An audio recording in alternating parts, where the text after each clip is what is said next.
अरे दोस्तों, आज हम आपको एक हामिला यानी कि प्रेग्नेंट लड़की के बारे में बताने वाले हैं। जब वो प्रेग्नेंट थी तो उसके जालिम भाइयों ने उसे जिंदा ही जमीन के अंदर दफन कर दिया। उसके बाद उस प्रेग्नेंट लड़की के साथ क्या हुआ आगे हम वीडियो में बताएंगे।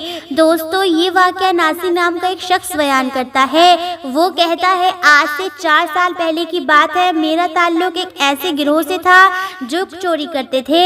चोरी करने के बाद हम अलग अलग होकर कहीं छिप जाते थे ताकि पुलिस हमें ना पकड़ ले। एक मर्तबा रात में किसी बैंक को लूटने के बाद मैं और मेरे साथी फौरन से फरार हो गए। मेरे साथी तो फौरन फरार हो चुके थे, लेकिन मैं पुलिस की नजरों में आ गया और पुलिस मेरे पीछे पड़ गई। मैं तेजी से भागता रहा, अलग अलग रास्ते बदलता रहा और आखिरकार पुलिस की नजरों से छुपने में कामयाब हो गया। फिर मैं एक बस पर बैठ गया और दूर कहीं उतर गया। जहां मेरा उतरा था उस जगह के बारे में मुझे कुछ पता नहीं था। मुझे बस एक ही फिक्र थी कि कहीं पुलिस में मुझे ना पकड़ ले। मैं जिस जगह उतरा था वो बिल्कुल सुनसान इलाका था। दूर दूर तक कोई घर नजर नहीं आ रहा था। सामने ही एक कब्रिस्तान था। मैं चलते चलते कब्रिस्तान तक पहुंच गया। चौदवी का चांद अपनी ऊर्जत पर था, जिसकी वजह से सारा सब कुछ साफ दिख रहा था। मैंने सोचा कि रात कब्रिस्तान में ही गुजार लेता हूँ, सुबह होते ही यहाँ से निकल जाऊंगा। मैं बहुत सख्त जान और मजबूत दिल का मालिक था। कभी भी मेरी ऐसी हालत नहीं हुई थी जैसी उस रात हुई थी। उस रात मैंने फैसला कर लिया था कि मैं आइंदा से ऐसा कोई सा काम नहीं करूंगा जहां जान के लाले पड़ ही जाएंगे। मैं बुरा नहीं था, बस बुरे दोस्तों में फंस गया था। मैं कब्रिस्तान में एक कब्र के सामने लेट गया।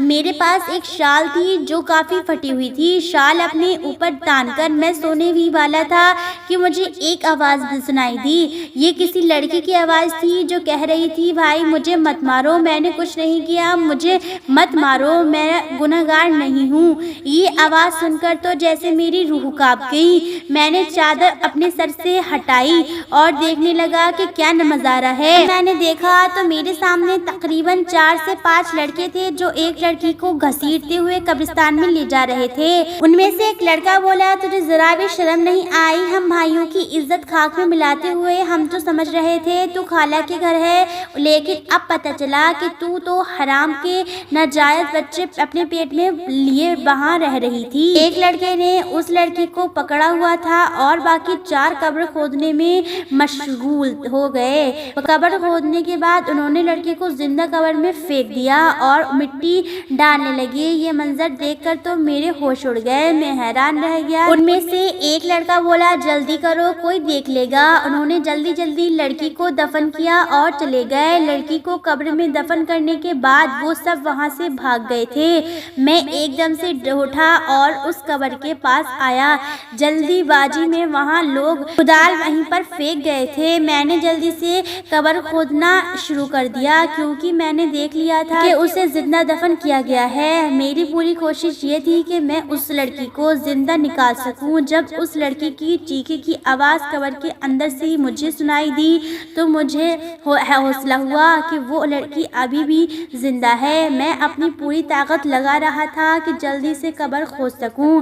मैं कोई नेक इंसान नहीं था, एक आम सा आदमी था, लेकिन मेरी जगह कोई और भी होता तो जिंदा दफन होने वाली लड़की को निकालने की कोशिश जरूर करता। मेरे ख्याल से कोई भी इतना बेजमीर नहीं हो सकता जितना उसके भाई थे। किसी को जिंदा दफन करना वहाँ की इंसानियत थी। मैं कब्र खोद रहा था और मैंने कब्र में एक सुराग भी कर दिया था ताकि लड़की तक ऑक्सीजन पहुंचता रहे। लेकिन अचानक ही उस लड़की की चीखें बुलंद हुई तो मेरी जान निकल गई। मुझे लगा वो मर जाएगी। मैंने उसकी आवाज़ सुनने की कोशिश की। मेरा पूरा जिस्म कांप रहा था। काफ़ी देर तक कोई आवाज़ नहीं आई तो मुझे महसूस होने लगा, लेकिन मेरी हैरत की इंतहा नहीं रही जब अचानक ही कब्र से एक बच्चे के रोने की आवाज़ आई। मैं परेशान हो गया। बच्चे की आवाज़ कहाँ से आ रही है और कैसे आ रही है? कब्र के अंदर तो लड़की थी, तो फिर ये बच्चा कहाँ से आया? मैं डरने वालों में से नहीं था, लेकिन उस वक्त मैं बहुत ज़्यादा डर गया था। अब मुझे लड़की की करहाने की आवाज़ भी सुनाई दे रही थी, यानी लड़की जिंदा थी।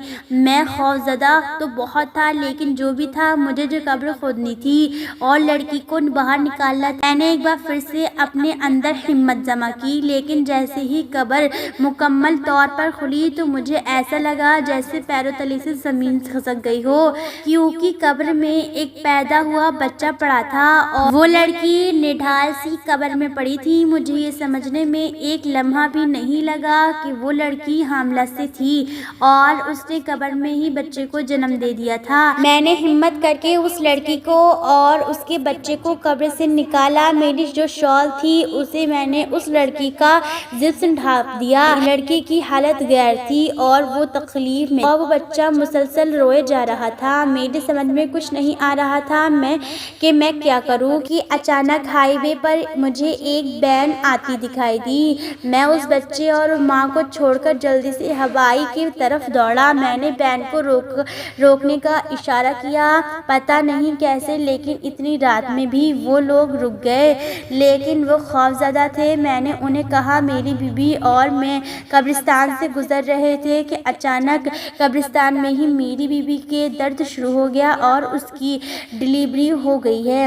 میں نے ان سے مدد کے لیے کہا۔ تحسین کرنے کے لیے وہ لوگ میرے سامنے آئے تو اس لڑکی اور بچے کو دیکھ کر سارا معاملہ سمجھ گئے اور انہیں میری بات پر یقین ہو گیا۔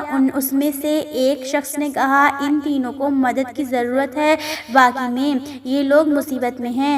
وین والوں نے ہماری مدد کی اور اس لڑکی اور بچے کو اسپتال لے گئے۔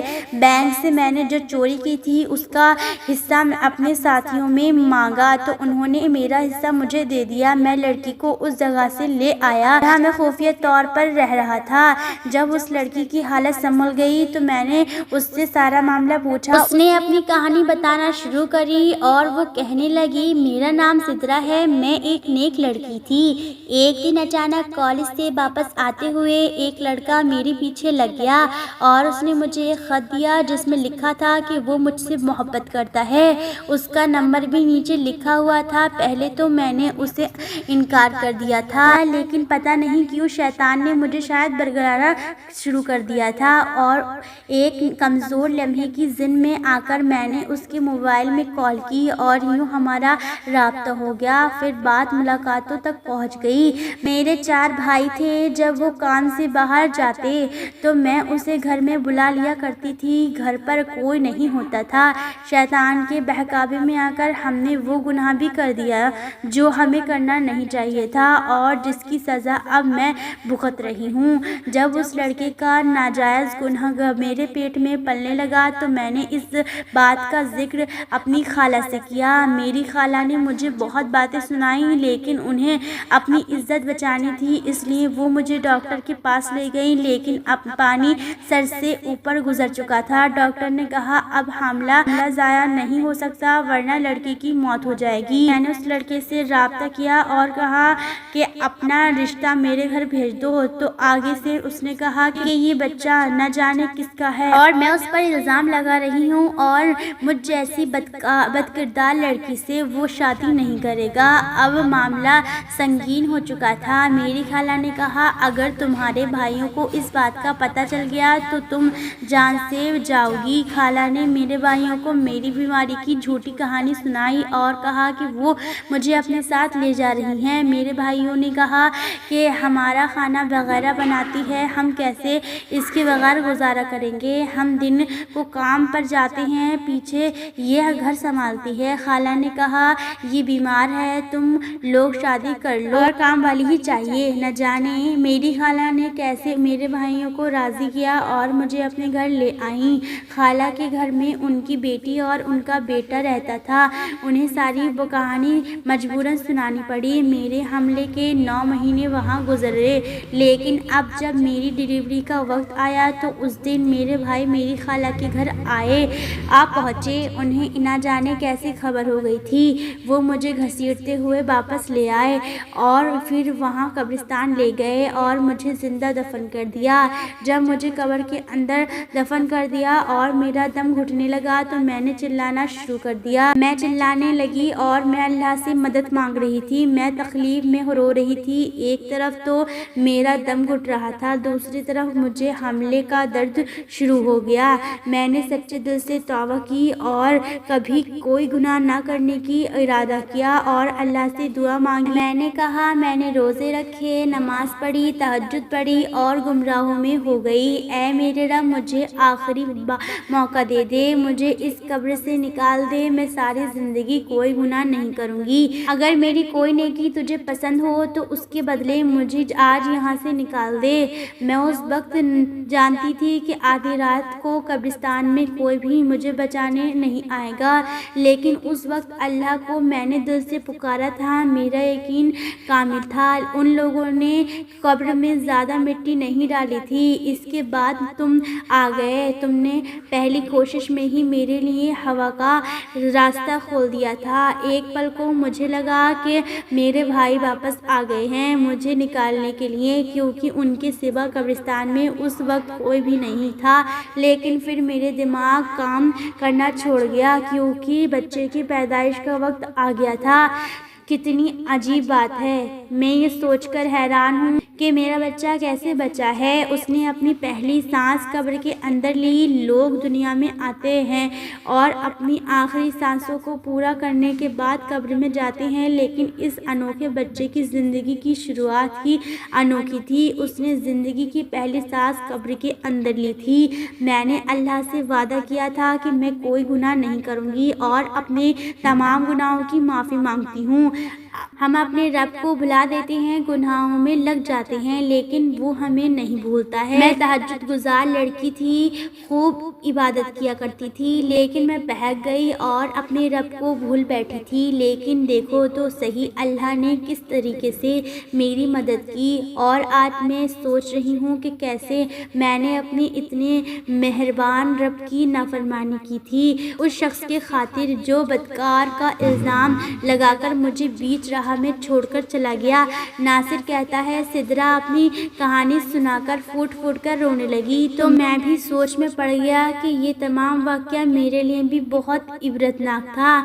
मैं भी इस वाक़े का हिस्सा था। उसी वक्त मैंने भी गुनाहों से तौबा कर ली और सिदरा से शादी का फ़ैसला कर लिया। सिदरा से शादी का फ़ैसला सिर्फ मैंने अपने अल्लाह को राज़ी करने के लिए किया था, ताकि अल्लाह मेरे गुनाह माफ़ फरमा दे। आज मैं इल्म रखने वाला बंदा हूँ। मैंने इस्लाम के बारे में बहुत कुछ जाना है और मेरी बीवी औरतों को दर्स देती है और हम खुशहाल ज़िंदगी गुजार रहे हैं। आज महसूस होता है कि ज़िंदगी में हर तरफ नूर ही नूर आ गया है।